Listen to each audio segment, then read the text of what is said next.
Three small creatures huddled together in the corner of a metal cage.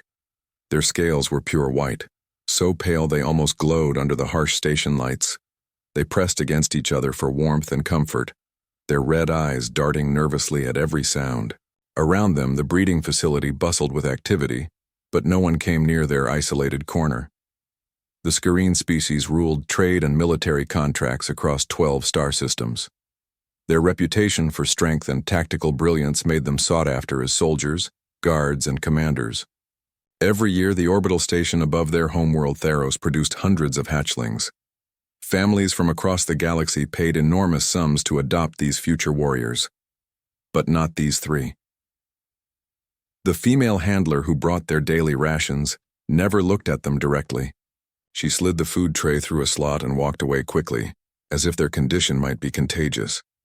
The albino hatchlings had learned not to cry out or beg for attention. It only made the handlers move faster. In the main nursery hall, their clutchmates wrestled and played under careful supervision.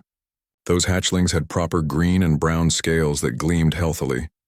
Potential parents visited daily, evaluating the young Scareen for intelligence, aggression, and physical perfection. The albinos could hear the sounds of happy chirping and approving clicks from adult Scareen examining the normal babies. Nobody wanted to examine them. The oldest albino, a male with a scar across his snout from fighting his own reflection, watched the door constantly. He had given up hope weeks ago, but still could not stop looking. His younger brother paced in circles, wearing a path in the thin bedding they had been given. The sister sat motionless, conserving energy, her brilliant mind already understanding their situation better than her brothers did. Hatchery Master Vrel stopped by their cage once every few days. He was a massive Scareen, nearly 8 feet tall, with deep emerald scales and ceremonial scars marking his ranks. He would stare at the albinos with his golden eyes and shake his head slowly. To him, they represented a failure of genetics, a blemish on his facility's perfect record. Defects, he muttered during his last visit. 30 days.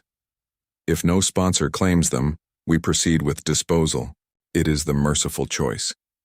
The albinos understood enough Scareen standard language to know what disposal meant. They pressed closer together that night, the youngest male whimpering softly until his sister nipped his ear to make him stop. Showing weakness only made things worse. Days blended together in their small cage. They received nutrition paste twice daily and water that tasted of recycled metal. Once a week, a medical drone scanned them through the bars to ensure they were not developing diseases that might spread to valuable hatchlings. The drone never entered their cage. Everything about their existence screamed contamination and worthlessness. Other species visited the breeding facility too. Wealthy humans, curious Bellari merchants, even a delegation of crystalline lumens floated through the main halls. They all paused to admire the strong Scareen youngsters. Some pointed at the albinos in their isolated corner and asked questions. The handlers always gave the same explanation: genetic defects, unsuitable for placement, scheduled for removal. Most visitors nodded and moved on. A few seemed sad but did not argue. After all, who were they to question Scareen tradition? The albinos developed their own language of tail movements and eye blinks. They stopped trying to communicate with handlers who ignored them anyway. The oldest brother took first watch at night, alert for any sign of the disposal team. The younger brother organized their small space obsessively, arranging and rearranging their single worn blanket. The sister spent hours studying the facility, through gaps in their enclosure, memorizing patrol patterns and shift changes. They were intelligent, perhaps more so than their normal siblings, but intelligence meant little when prejudice ran so deep. On the 23rd day of their countdown to disposal, something changed. A ship docked at the station's main port. The albinos paid it no attention at first. Ships came and went constantly. But this vessel was different. It carried humans, and humans always moved differently than other species. They were curious about everything, touching surfaces other beings ignored, asking questions that seemed pointless to more advanced races. One human in particular wandered farther from the tour group than she should have. She was small even by human standards, with brown skin and long dark hair pulled back in a simple tie. Her clothing marked her as young, not yet an adult by human measures. She held a small recording device and seemed fascinated by every detail of the breeding facility. The handlers were busy with the tour group in the main nursery. No one noticed when the girl slipped down a side corridor, following signs written in multiple languages. She was reading about scurine development stages when she turned a corner and found herself in the isolation wing. The albino hatchlings saw her before she saw them. The sister chirped a warning, and all three scrambled to the back of their cage, making themselves as small as possible. Humans were rare visitors but still represented the same threat as anyone else: disappointment and rejection. But this human did not walk past. She stopped directly in front of their enclosure, and her eyes went wide. For a long moment, girl and hatchling stared at each other across the barrier. The albinos waited for the familiar look of disgust or pity. Instead, the human smiled. It was a genuine expression, not the forced politeness they sometimes glimpsed from handlers. She crouched down to their level, making herself smaller and less threatening. "Hello there," she said softly in human standard language. "Why are you all alone back here?" The albinos did not understand her words, but they understood her tone. It carried no rejection, no contempt, just curiosity and something else they had never encountered before: kindness. The girl pressed her hand against the transparent barrier. The sister, driven by an instinct she did not fully understand, slowly reached out one small claw and touched the barrier from her side, matching the human's gesture. Behind them, angry voices called out. The handlers had noticed their missing tour guest. The girl stood up quickly, but before she left, she looked back at the three albinos one more time. "I will come back," she whispered, though they could not understand. "I promise."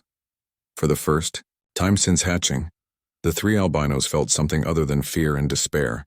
They did not have a word for it yet, but humans called it hope. Lily Brooks returned to the isolation wing the next morning, carrying a bag of supplies from the human ship. She had barely slept, her mind spinning with thoughts of the three white hatchlings locked away in that cold cage. Her parents were attending meetings with station officials, and she had 2 hours before anyone would miss her. The albinos scrambled to the front of their enclosure when they saw her approaching. Their red eyes tracked her movements with desperate intensity. Lily knelt down and slowly unpacked her bag.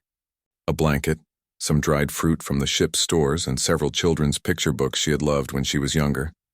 She pushed the blanket through the narrow feeding slot. The sister sniffed it carefully before dragging it to their sleeping corner.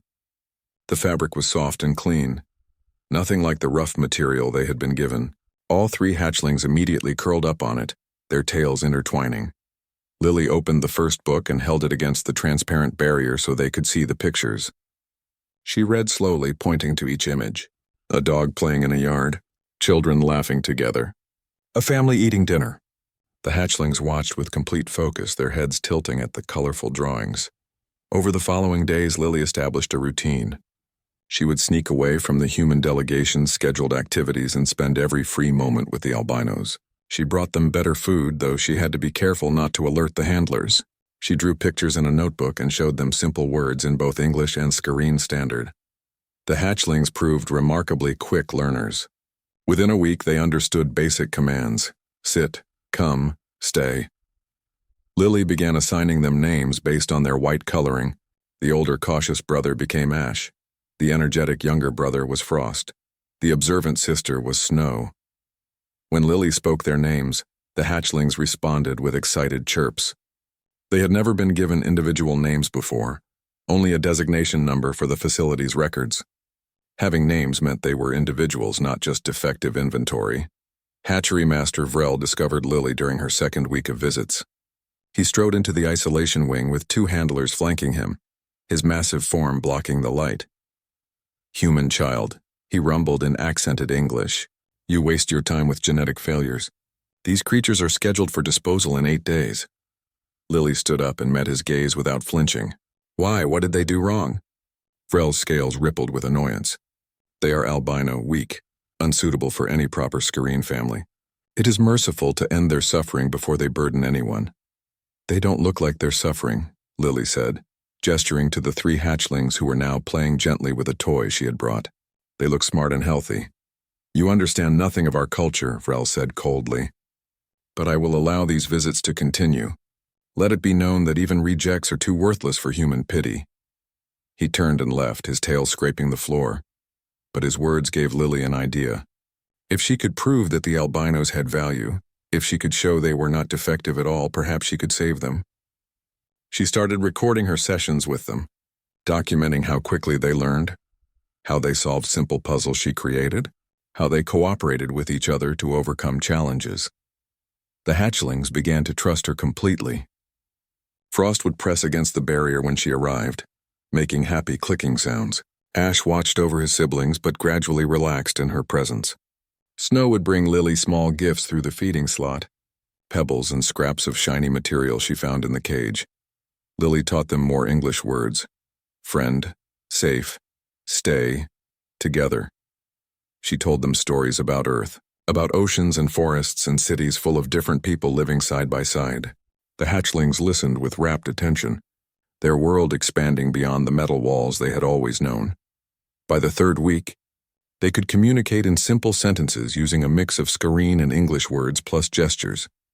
Snow proved particularly gifted with language, stringing together complex ideas that surprised even Lily. "Why we different bad?" Snow asked one day, her small claws tapping the question mark pattern Lily had taught her. Lily struggled to explain prejudice to a child who had only ever experienced it, never understood it. "Different is not bad," she said firmly. "Different is just different. Some people fear what they do not understand, but that is their problem, not yours." The deadline crept closer. 5 days remained, then 4, then 3. Lily's parents noticed her distraction during meals and asked what was troubling her. She'd been afraid to tell them, worried they would forbid her visits or dismiss her concerns. But with time running out, she had no choice. That evening, she brought them to the isolation wing. Dr. Helen Brooks and Dr. Robert Brooks were xenobiologists who had studied dozens of species across their careers. They approached the albino hatchlings with professional curiosity that quickly turned to amazement. "These cognitive scores are remarkable," Helen murmured, running tests on her handheld scanner. "They're testing well above average for their age group." Robert was examining Snow's problem-solving abilities with a complex puzzle box. "The albinism has not affected their neural development at all. If anything, they may be slightly advanced compared to standard Scareen juveniles. Can we adopt them?" Lily asked, her voice shaking with hope. "Can we take them with us when we leave?" Her parents exchanged a long look. Helen spoke carefully. "Lily, the Scareen do not allow aliens to adopt their young. It is a fundamental law in their culture. Even these 3 marked for disposal are still considered Scareen property." "Then we have to change the law," Lily said stubbornly, "or find a way around it. We can't just let them die because of stupid prejudice." Robert put his hand on his daughter's shoulder. "We will try, but you need to understand the complications. These hatchlings will grow to be 8 feet tall and live for over a century. They require specialized diet and environment. Taking them is a commitment we may not be able to fulfill." "I don't care," Lily said. "They're my friends. Friends don't abandon each other." Her parents saw the determination in her eyes and recognized it. They had raised their daughter to value compassion and justice. How could they tell her to ignore those principles now? Helen scheduled a meeting with the station council for the following day. Robert began researching Scareen adoption law, looking for any precedent or loophole. Lily returned to the isolation wing and told the 3 hatchlings that help was coming. "Trust," she said, making the sign they had learned. "We will find a way." But trust was hard for creatures who had only known rejection. That night, the albinos huddled together on their soft blanket, trying to believe that maybe, just maybe, one human girl could change their fate. The council chamber smelled of incense and old stone, traditional elements the Scareen incorporated even into their space stations. 12 elders sat in a semicircle, their scales bearing the scars and markings of honor earned over decades. Helen and Robert Brooks stood before them with Lily between them, facing Hatchery Master Vrel, who presented the opposing argument. "The law is absolute," Vrel declared, his voice echoing in the chamber. "No alien species may claim ownership of Scareen offspring. These albinos, defective though they are, remain children of Theos. To release them to humans would dishonor our ancestors and corrupt our bloodlines." Helen stepped forward. "We propose not adoption but a cultural guardianship program. The hatchlings would remain registered as Scareen citizens. We would serve as their caretakers and educators, with regular reports submitted to your government. This creates precedent for cross-species collaboration without violating your core laws. The eldest council member, a female named Sora, with silver-tipped scales, clicked her teeth thoughtfully. An interesting proposal. But why should we trust humans with scurrying young, even defective ones? What qualifications does your family possess? Robert presented their credentials: decades of xenobiology research, successful interactions with juvenile members of 17 different species. But the council seemed unimpressed. Finally, Counselor Dren, a scarred warrior with half his tail missing, leaned forward. Words mean nothing. The girl claims to bond with these rejects. Let her prove it through our traditional trials. If she succeeds, we grant guardianship. If she fails, the disposal proceeds as scheduled, and this matter is closed forever. Lily felt her parents tense beside her, but she spoke before they could object. I accept. What are the trials? Vrel's eyes gleamed with satisfaction. 3 tests. Strength, to prove you can control them. Wisdom, to prove you understand scurrying thinking. Courage, to prove you will not abandon them when they show their true nature. You have 1 day to prepare. That evening, Lily visited the albinos and explained what was coming. Snow understood first, her red eyes widening with worry. Test dangerous? She asked in her improving English. Maybe, Lily admitted. But it is our only chance. Will you help me? The 3 hatchlings looked at each other, communicating in their silent way.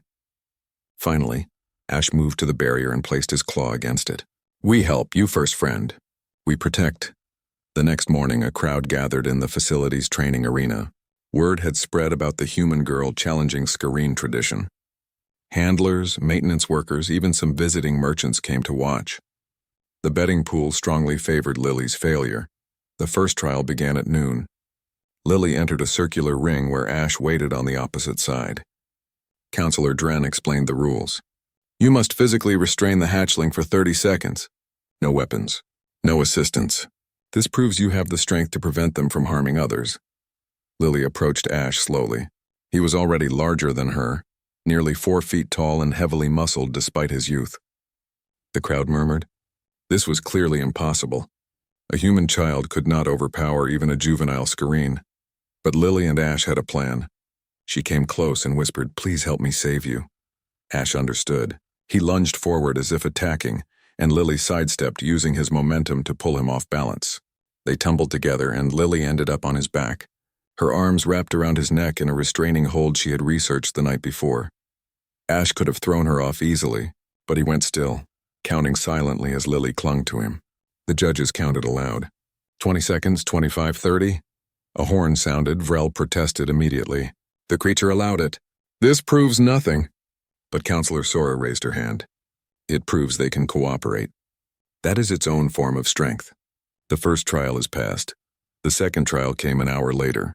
Lily was led to a room containing a massive holographic display, showing a complex military scenario.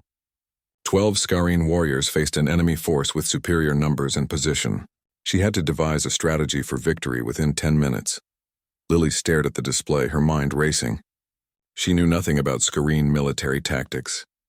The scenarios used weapons and terrain she did not recognize. Panic began to set in as minutes ticked away. Then she noticed Snow in the observation window, watching intently. The hatchling's tail moved in a specific pattern, a language Lily had learned over their weeks together. Snow was giving her hints, drawing invisible maps in the air with her tail tip. Lily followed the guidance. She identified a weak point in the enemy formation that looked insignificant, but was actually critical. She proposed a flanking maneuver that would use the terrain's natural cover. With 1 minute remaining, she submitted her strategy. The judges analyzed it in silence. Finally, Counselor Dren spoke. This strategy mirrors a classic scurrying tactic from the Battle of 3 Moons. It would succeed. How does a human child know our military history? Lily smiled but did not reveal Snow's help. I pay attention when people teach me, she said simply. The second trial was passed. Vrel's scales darkened with frustration, but he could not dispute the results. The final trial came at sunset. Lily was brought to a larger enclosure where all 3 albinos waited together. The rules were simple and terrifying. She would enter the pen with no protective gear and no barriers. If the hatchlings attacked her, If they showed any aggression, they would be destroyed immediately. Guards with shock weapons surrounded the pen. This proves courage, Sora explained, and proves whether your bond is real or imagined. Many creatures behave differently when rules no longer constrain them. Lily's hands shook as the door opened.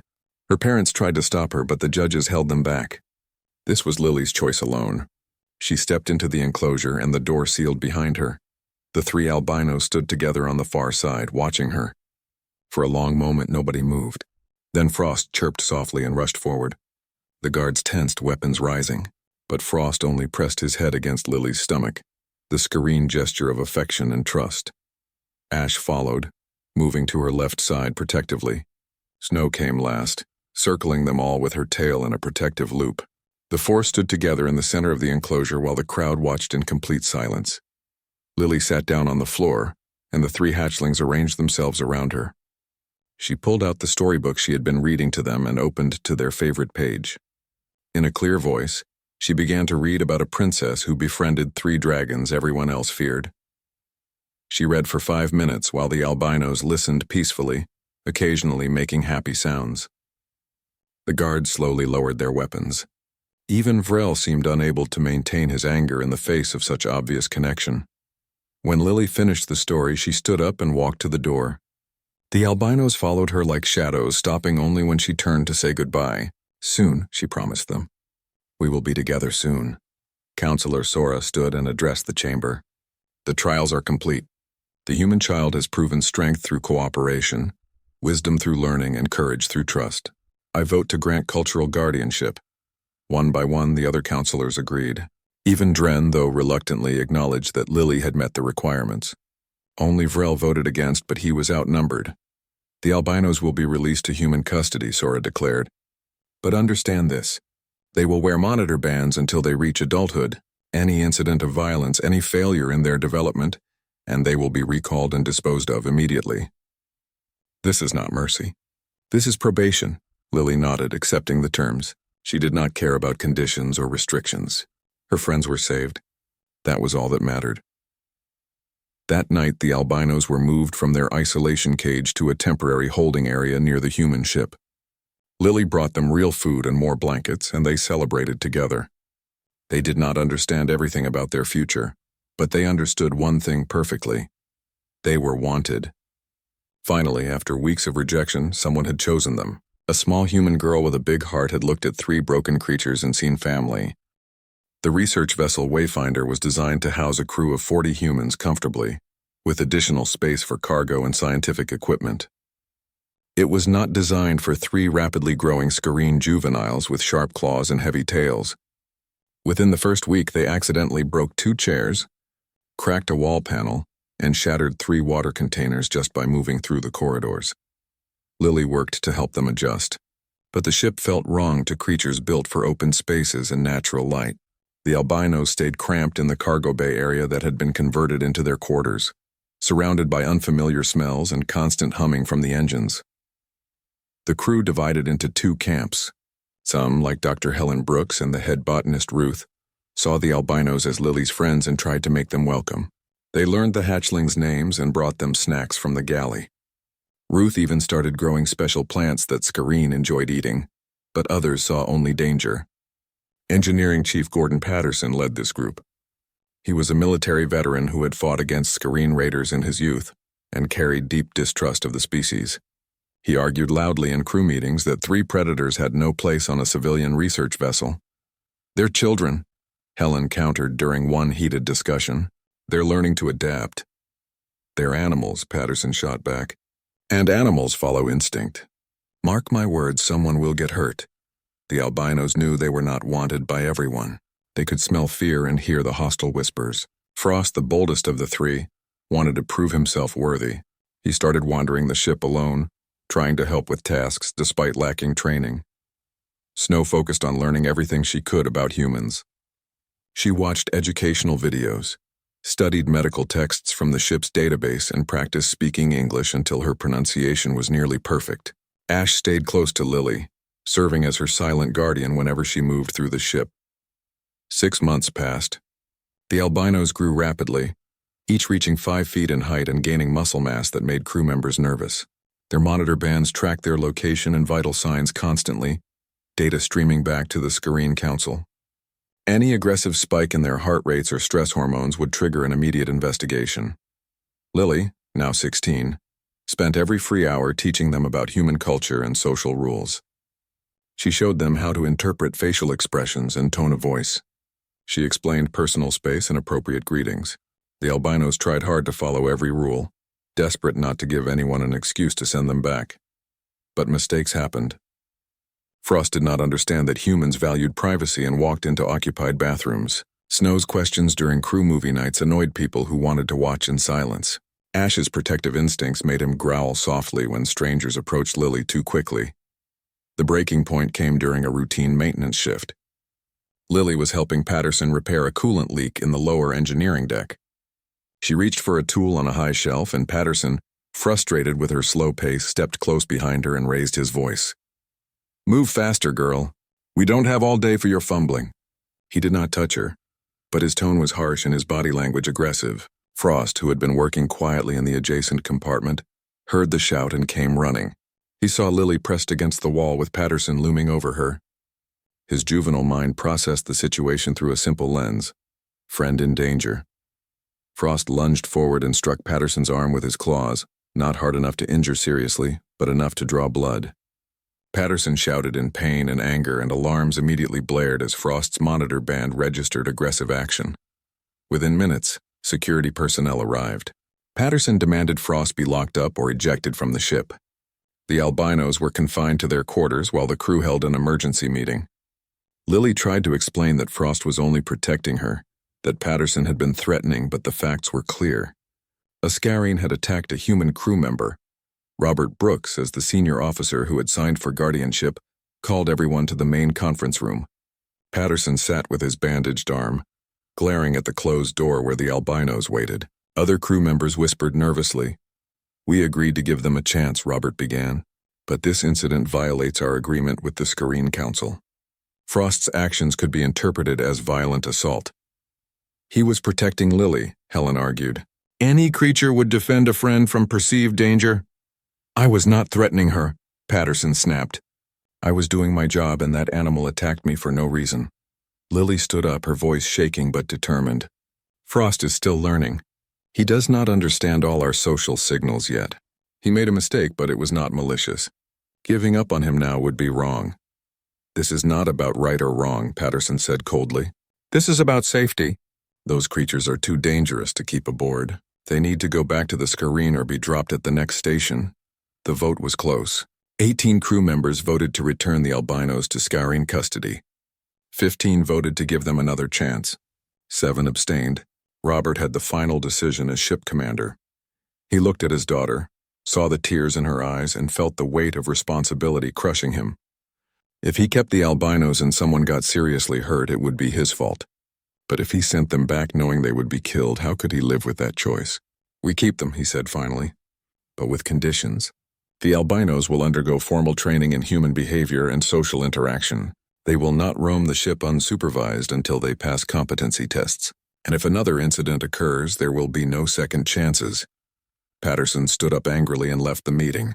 Several others followed him. The crew was now fractured, and Lily knew rebuilding trust would be nearly impossible. She went to the albinos' quarters and found all 3 huddled together, terrified. They had heard enough through the walls to understand they were in trouble. Frost pressed himself into the corner, his white scales dull with shame. "I'm sorry," he whispered in broken English. "I thought danger.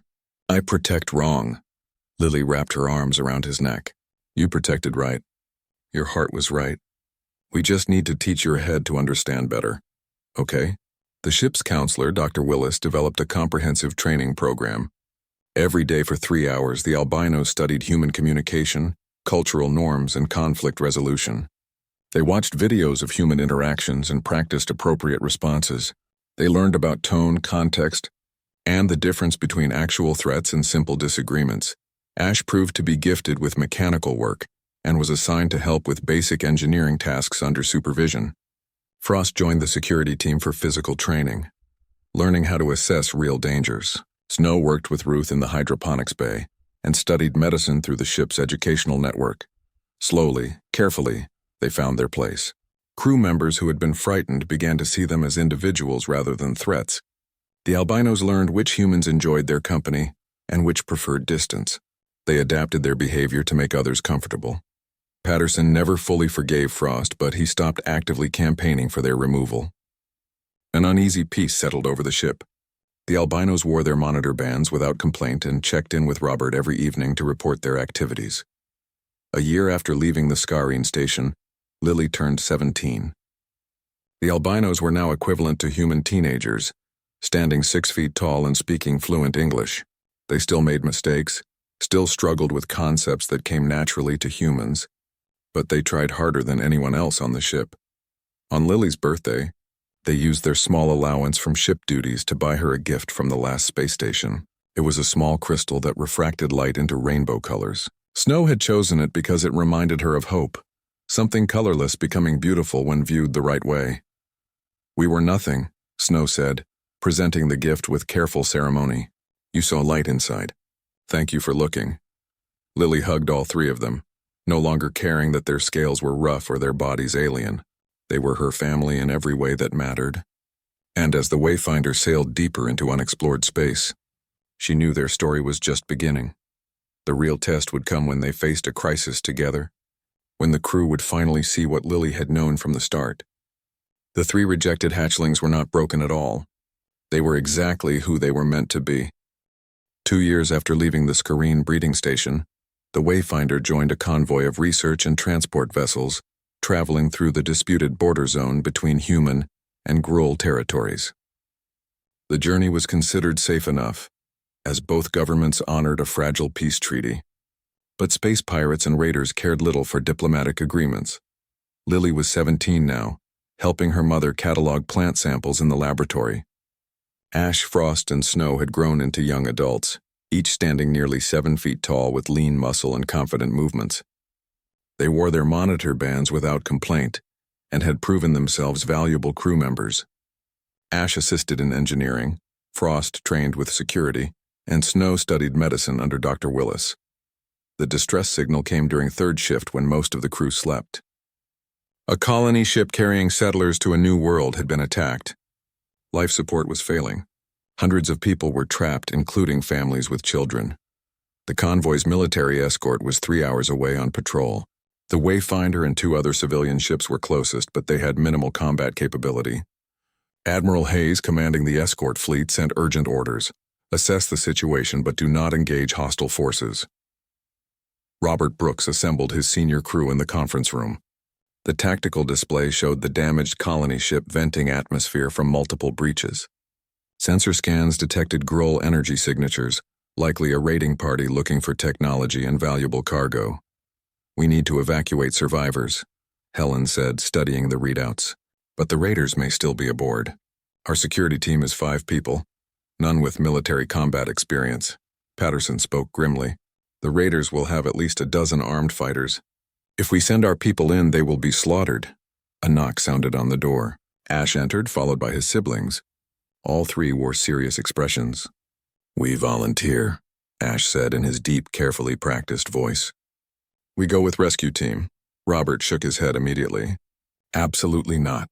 You are technically still minors under Scarine law, and your monitor bands report every action back to the Council. Combat would violate every term of your guardianship. People dying," Snow said softly. "Children scared. We can help." "You are not trained for combat situations," Patterson argued, though his tone was less hostile than it would have been 2 years ago. "And if something goes wrong, the political consequences will be severe." Frost stepped forward. "All life we are called weak, called useless, called defect. Please let us prove we are not. Let us show value." Lily had been silent, but now she spoke. "They are the strongest fighters we have. You know it, even if you do not want to admit it. Normal Scarine are already elite warriors, but Ash, Frost, and Snow have been training constantly for 2 years. They want to prove themselves. Give them the chance." Robert looked at his daughter, then at the 3 albinos who stood tall despite their nervousness. He thought about the children trapped on that dying ship. He thought about political complications and treaty violations and a dozen reasons to say no. Then he thought about what his daughter had taught him over the past 2 years. Sometimes the right choice was not the safe choice. "All right," he said, "but you follow orders from our security chief exactly. No heroics, no unnecessary risks. Your job is to help evacuate civilians, not hunt raiders." The rescue team assembled in the shuttle bay, 5 human security personnel plus the 3 albinos. They wore emergency pressure suits and carried basic weapons. The plan was simple: dock with the colony ship, reach the survivors in the safe zone, and evacuate them back to the shuttle before life support failed completely. But plans changed the moment they breached the damaged airlock. The Gruul had set an ambush. They were brutal creatures standing 8 feet tall with thick gray hide and savage weapons designed to cause maximum trauma. A dozen of them waited in the docking corridor, having detected the shuttle's approach. The first human through the door took a plasma bolt to the shoulder and went down screaming. The others tried to retreat, but they were pinned in the narrow corridor. The Gruul advanced slowly, enjoying their prey's fear. Then Frost charged past the humans with a roar that echoed through his helmet. He moved faster than the Gruul expected, his white scales making him appear as a ghost in their vision. He slammed into the nearest raider with enough force to crack armor, then spun and struck another with his reinforced tail. Ash came from the right side, using the corridor's damaged structure to climb along the wall and drop onto 2 Gruul from above. His claws found weak points in their armor with surgical precision. Snow moved with her brothers, pulling wounded humans to safety while somehow dodging incoming fire. The Gruul had been expecting frightened civilians or maybe undertrained security. They were not prepared for scurrying combat instincts combined with 2 years of disciplined training and desperate motivation. The ambush turned into chaos as the 3 albinos fought with coordinated precision. Frost held the main corridor alone against 8 opponents, his body taking hits that would have killed a human but merely scoring his scales. He fought with pure defensive focus, giving the humans time to reach cover. Ash disabled the Gruul weapon systems with a combination of brute strength and engineering knowledge, tearing apart power cells and crushing firing mechanisms. Snow, despite her smaller size, dragged 3 wounded humans to safety while dodging combat. Then she did something remarkable. She picked up a fallen raider's weapon, and using medical knowledge of Gruul anatomy, placed precise shots that disabled rather than killed. She neutralized 3 enemies without taking a single life. The battle lasted 7 brutal minutes. When the Gruul finally retreated, 4 of them lay unconscious and the rest fled deeper into the ship. None of the humans had been killed, though 2 were seriously wounded. The 3 albinos stood guard while the security team caught their breath. "Move," Ash ordered, his voice rough from exertion. "Mission not complete. Survivors need help." They pushed deeper into the dying ship. The albinos cleared each corridor, their superior senses detecting hidden threats. They found the survivor zone where 200 terrified colonists huddled in an emergency shelter. The life support was failing, oxygen dropping to dangerous levels. The evacuation took 3 hours, multiple trips back and forth to the shuttle. The albinos carried children and elderly passengers, moving smoothly despite their own exhaustion. They shielded civilians with their bodies when secondary explosions rocked the ship.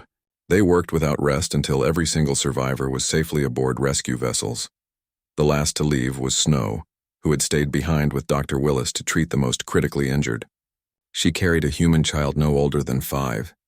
The girl's face pressed against her white scales while Snow whispered reassurances in gentle English. When the shuttle finally pulled away from the doomed colony ship, Admiral Hayes was waiting.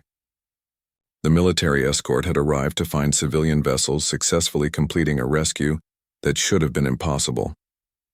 The 3 Scarine albinos had done what an entire military unit would have struggled to accomplish. Hayes personally visited the Wayfinder to commend the rescue team. He stood before Ash, Frost, and Snow with genuine respect in his eyes. "I have commanded Scarine warriors before," he said. "I have never seen better. You 3 saved 200 lives today." The crew of the Wayfinder gathered to welcome them back. Even Patterson, his arm around one of the wounded security officers who the albinos had saved, nodded acknowledgement. The division that had fractured the ship 2 years ago finally healed as everyone recognized the truth. The 3 rejected hatchlings were not defects. They were heroes. That night, Lily found her friends in their quarters, carefully cleaning their scales and checking each other for injuries. They were exhausted but satisfied, the monitoring bands on their wrists blinking steadily with recorded data that would be analyzed by the Screen Council. "You were amazing," Lily said simply. "I am so proud of you." "We prove we not weak," Frost said, though pain edged his voice from untreated wounds. "We prove we have value." "You always had value," Lily reminded them. "Today you just made everyone else see it." But the rescue had consequences neither they nor Lily could predict. The footage of 3 albino Scureen saving hundreds of lives spread across communication networks. It reached human worlds and alien stations. And eventually, inevitably, it reached Theos, where Hatchery Master Vrel watched the videos with complicated emotions. In the facility's newest isolation cage, 2 small albino hatchlings huddled together, waiting for their scheduled disposal. And for the first time in his long career, Vrel wondered if he had been wrong about everything. 3 months after the colony ship rescue, the Wayfinder received a priority transmission from the Scureen homeworld. Hatchery Master Vrel appeared on the screen, his emerald scales showing signs of age that had not been visible during their first meeting. His voice carried a strange mixture of pride and desperation. "I request audience with the albino trio and their human guardian," he said formally. "A matter of urgent importance requires their presence on Theos." Robert Brooks was immediately suspicious. "The last time we dealt with your council, they nearly killed Ash, Frost, and Snow. Why should we trust you now?" Vrel's scales darkened with shame. "Because I was wrong. Because my people face extinction without their help. Please allow me to explain." The full situation emerged over the next hour. A genetic disorder was spreading through Scureen hatcheries across all colony worlds. The condition caused severe immune deficiency, and infant mortality had climbed to 40%. Scientists had studied the problem for months, searching for the source. They found it in the genetic sequences that governed scale pigmentation. The same genes that produce normal green and brown coloring were linked to immune system development. Over centuries of selective breeding that favored perfect coloration, the Scureen had accidentally weakened their species' genetic diversity. But albinos like Ash, Frost, and Snow possessed different genetic structures. Their immune systems developed through alternative pathways, making them naturally resistant to the disorder. The genes the Scureen had spent generations trying to eliminate might be the only thing that could save their species. "We need tissue samples and genetic mapping," Vrel explained, his voice strained. "We need to understand how their immune systems function differently, and we need them to help us locate other albinos who may have been hidden or abandoned over the years." Lily listened to the request with mixed emotions. Part of her wanted to refuse to make the Scureen suffer for their prejudice. But another part, the part that had spent years teaching compassion, knew that children were dying while adults argued about pride. "What do you 3 want to do?" she asked, turning to her friends. Ash, Frost, and Snow held a silent conversation with small movements and shared glances. Finally, Snow spoke for them all. "We go, we help." Not because they deserve it, but because hatchlings do not choose their parents' mistakes. The journey back to Theos took 3 weeks. The albinos spent the time preparing themselves emotionally for returning to a place that had rejected them. Lily worried about them constantly, knowing the psychological weight of facing their traumatic past. The orbital station had changed in small ways, but remained fundamentally the same. The breeding facility still hummed with activity, though the nursery halls were quieter now with fewer healthy hatchlings. They docked at the same port where Lily's family had first arrived years ago, back when 3 small white hatchlings were locked in an isolation cage. Vrel met them at the airlock.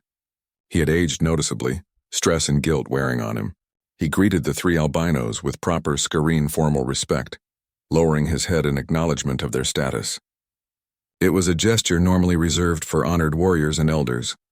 "Welcome home," he said, the words clearly difficult for him.